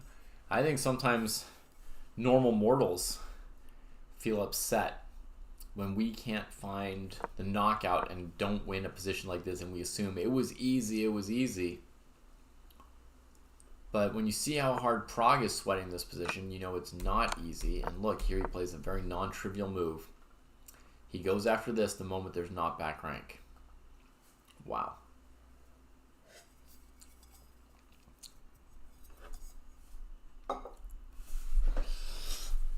All right. So the idea is this bishop's in trouble. Has like nowhere-ish to go. Rook here.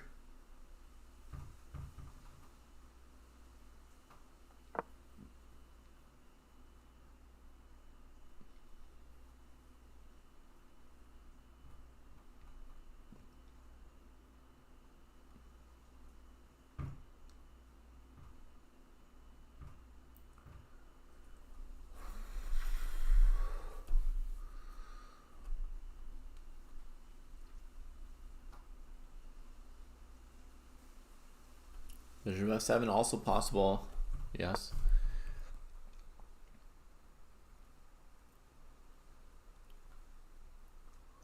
The idea on bishop f7 would be queen d1, check, king here, queen g4 check, king here, queen check.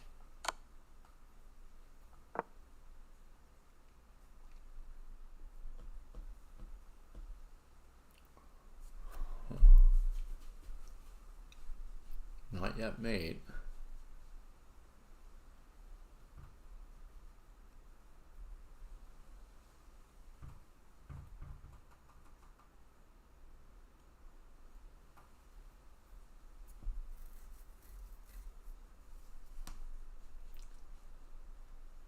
But I'm not sure what white's threat is here. Check, king here.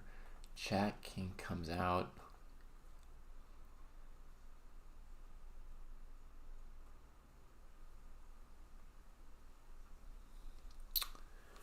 Yeah, I think black has time to clean this up. Kind of how they want here, even if there isn't a direct mate just with checks. I think this king's just helpless. So I think there's not bishop f7 here. Is there idea of direct here and rook g8? Let's see. Rook g8, king g8, what are you missing? Well, for one thing, there is another candidate move here, king f6 maybe, if we need it. But let's see. gf7.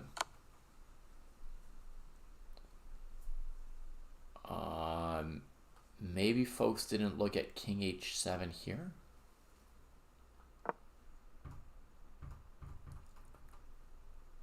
Here white has no checks, right? Other than promoting to a knight, but then they've lost. And if they get a queen, then black goes on a rampage that should be game deciding right here. King d2, rook b2 is mate. So you gotta go here, here, here, here, and it's also mate, yeah. So that's what's wrong with rook e8, folks. Is that in this position, black doesn't play king f8, rook e8. They don't play king g7, rook g3. They just play king h7. And queen c4 is basically checkmate. So white doesn't get the queen and doesn't have any threats here. So there's no rook e8 for Noterbeck here. And at least that much you'd be surprised for Prague to blunder given the amount of time and effort he put into it. But, you know, sometimes you work really hard and then you just can't find anything. You just play some move. So, yeah, a blunder can set in a position that you're struggling with. So, rook b4.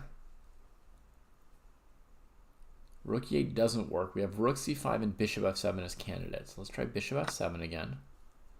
I played queen d1. Oh, yeah, I don't believe this one for white.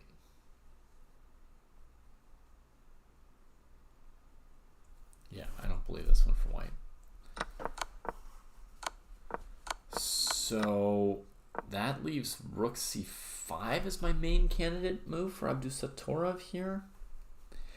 I've tried looking for some kind of trick with, you know, rook c4 or queen d1, rook c4, or queen b1, rook c4, and I don't think there is one. But let's say black takes here with the rook not on e5. Check, and then we just come out bravely.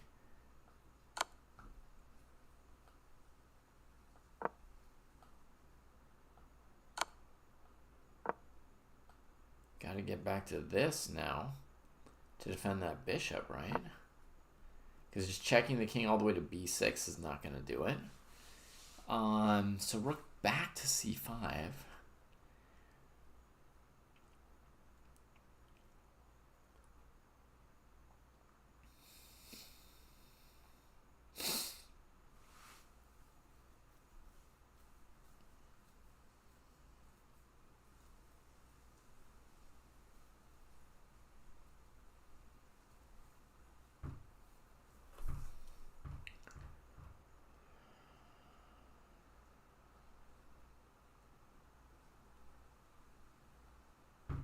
I mean, it's still not dead, though. All the white pieces are coordinated and defending each other for now. Just check which one.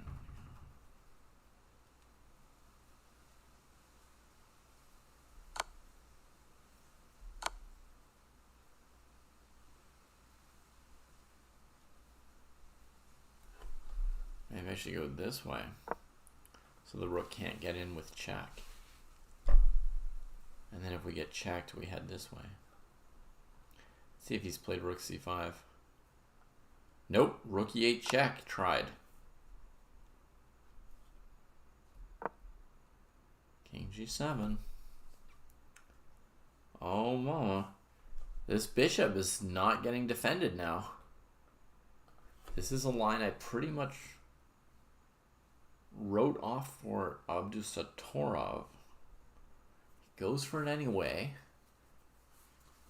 Now gf7, queen c4, that's just a massacre, right? Yeah, then you can take f7 too. Rook g8, king g8, gf7, king h7. I don't believe I missed anything there.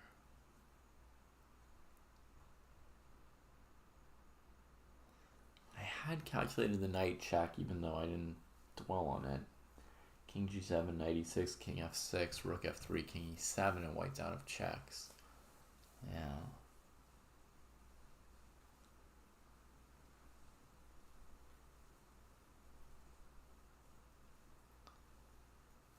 Aye, aye, aye. Oh, he's played something. Rook g8. What?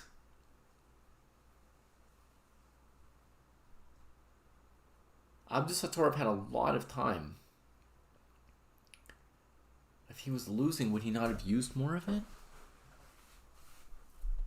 You're a genius? Because he's playing your moves, but I think he's just losing. King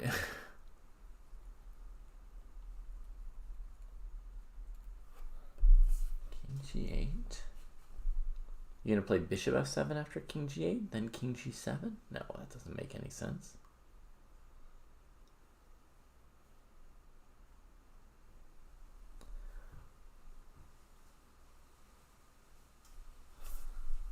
Takes it, gets checked.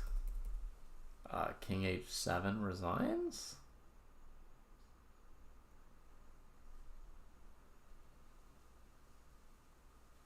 Is there no mate after queen d4, rook d3 or something? You're a super GM today, Eduardo, yeah. King h7 from Prague. Uh-huh.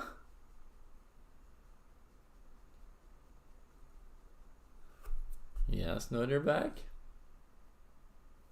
You know what's funny? How king g7 would go. Here, if king here, there's queens.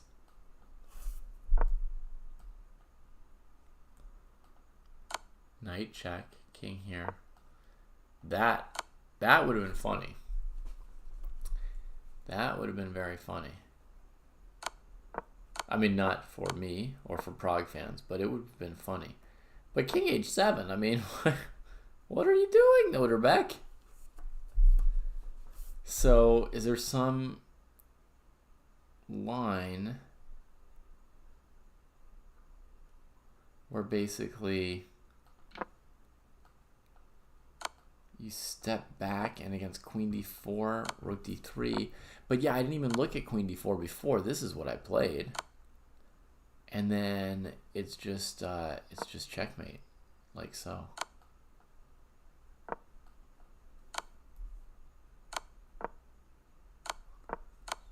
Cranky man. Let me see. King g7, rook g3, queen g5. Yeah, that looks pretty close to winning. I can't immediately say 100% for sure it's winning. But it looks winning, yeah. It looks winning. So even that might have been good enough. What else was white planning to do after king g7 if not rook g3? Oh my god. Okay, well, king h7 played. He queens. I mean, this just looks like checkmate. There's a line where white goes king e4, king f5, and after queen f4 check, king moves. Maybe you only lose the rook or your queen.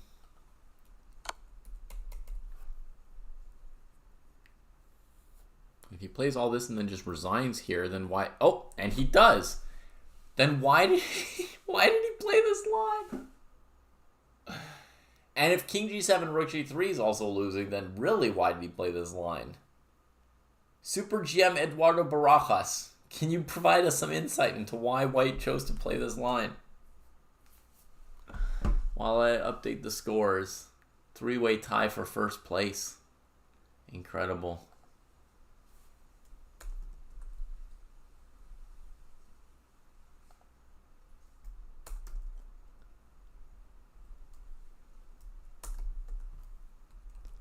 .5 out of 9 for Abdusattorov, Sindarov, Prague. In no particular order. I don't know anything about tie breaks or whatever.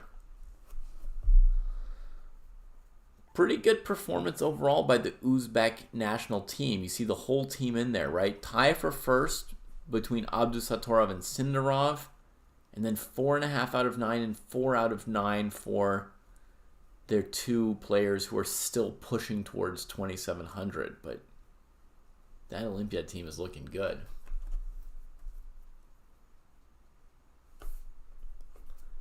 That team is looking good. We're losing anyway, so if somehow it works out, we're a genius. You know who's a genius is Prague. Most of us would be sitting there just like, oh, it's got to be winning somehow. Why doesn't White just resign? Prague thinks for like 20 minutes and says, yeah, G6. I'll bust out. If they play F6, then I have Queen A1, King D3, Queen F1, I clean it up. And if they take, I just leave everything hanging and go after the bishop and the king with all this thing here just undefended hanging.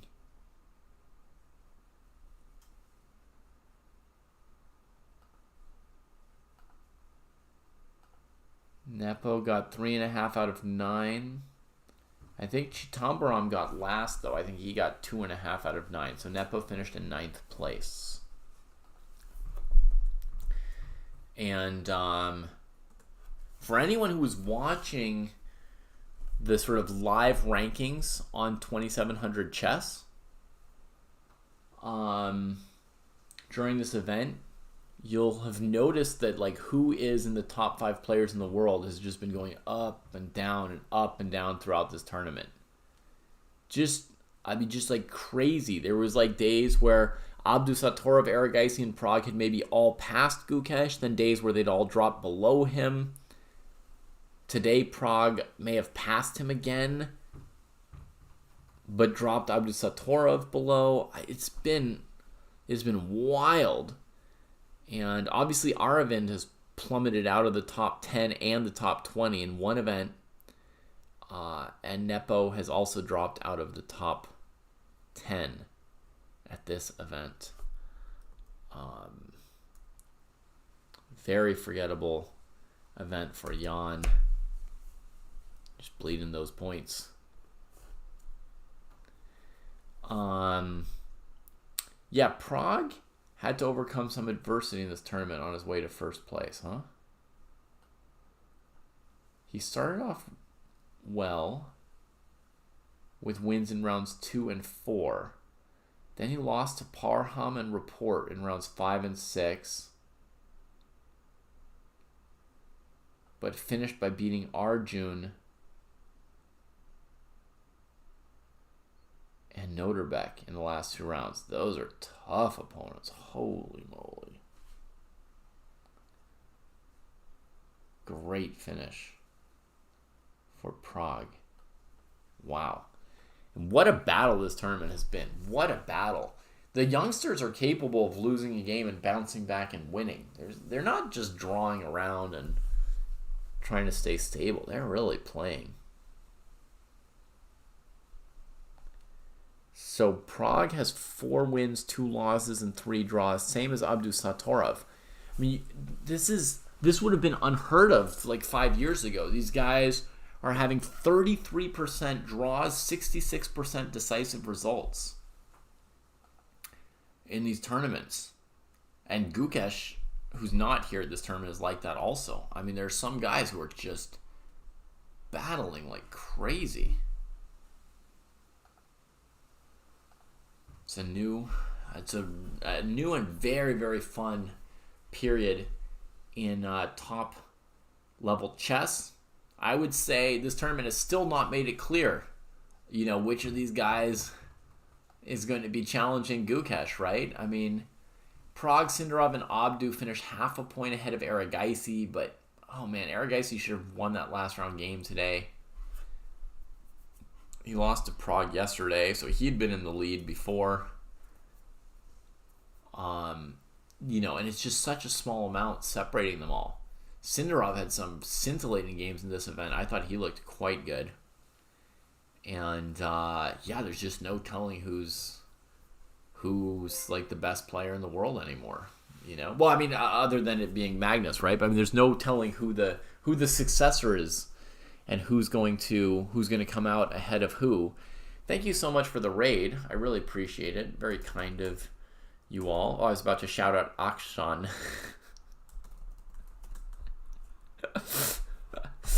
But I'm covering the same event as you, and I'm going to wrap up in a moment as well.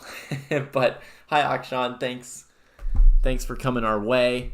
For anyone who doesn't know us, I'll steal 30 seconds to introduce myself before I send the raid on somewhere else probably. But I'm David. I'm 1/3 of the Chess Dojo teaching team, along with Jesse Cry and Kostya Kavutsky. We cover everything. Not just top level chess like this tournament here. We also cover tournaments of players rated 300 and 600 and 1600, and so if you're looking for a place where you can learn and get better at chess, our channel is a pretty good one for that.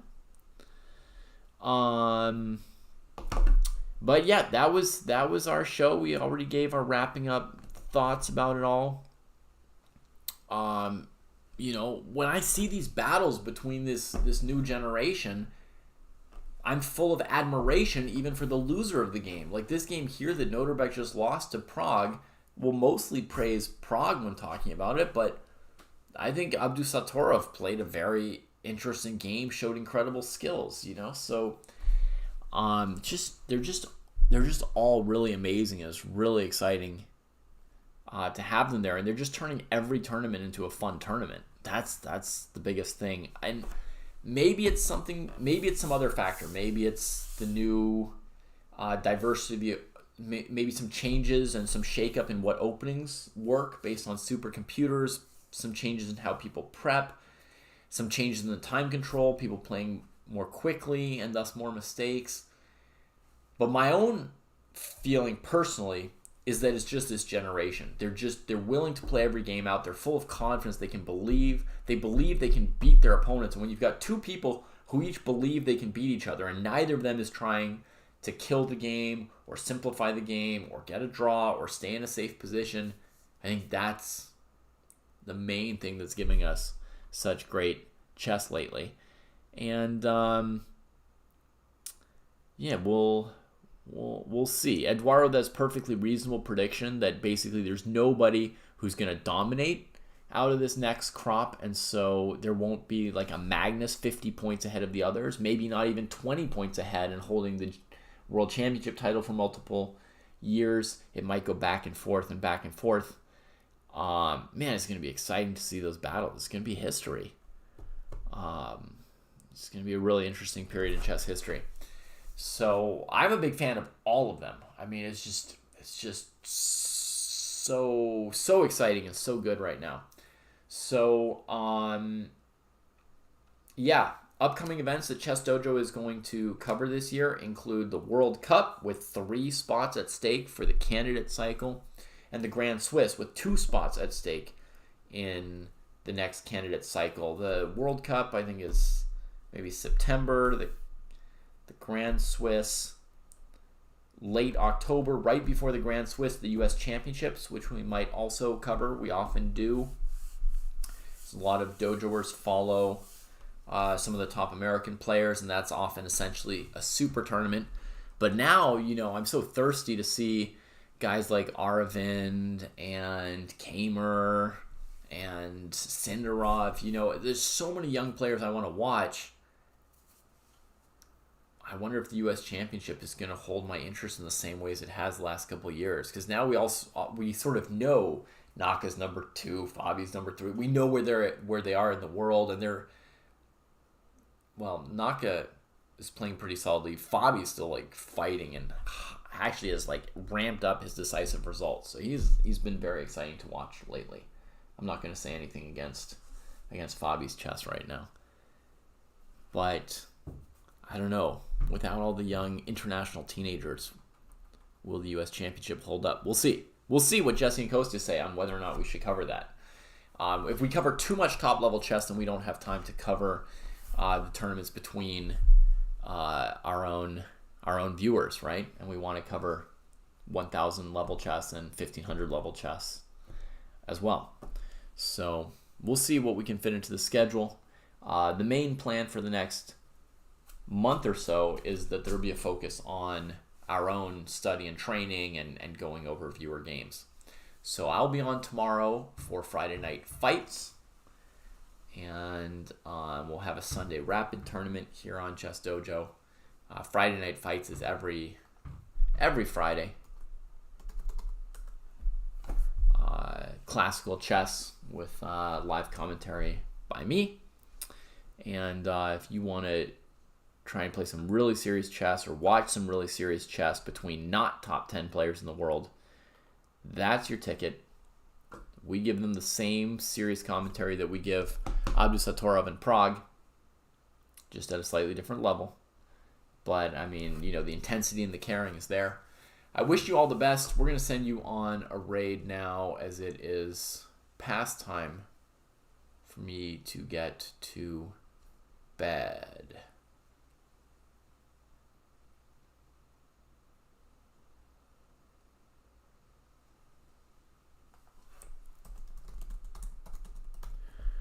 Thanks, everybody, for spending your time with me. Thanks for all the good contributions to the analysis and all the comments and questions. And an early riser. Yeah, this is still bedtime. This is just I stayed up later than normal because I wanted to watch this tournament. Normally, I would have been asleep well before now. All right. Cheers, everybody. See you tomorrow if we are all lucky enough.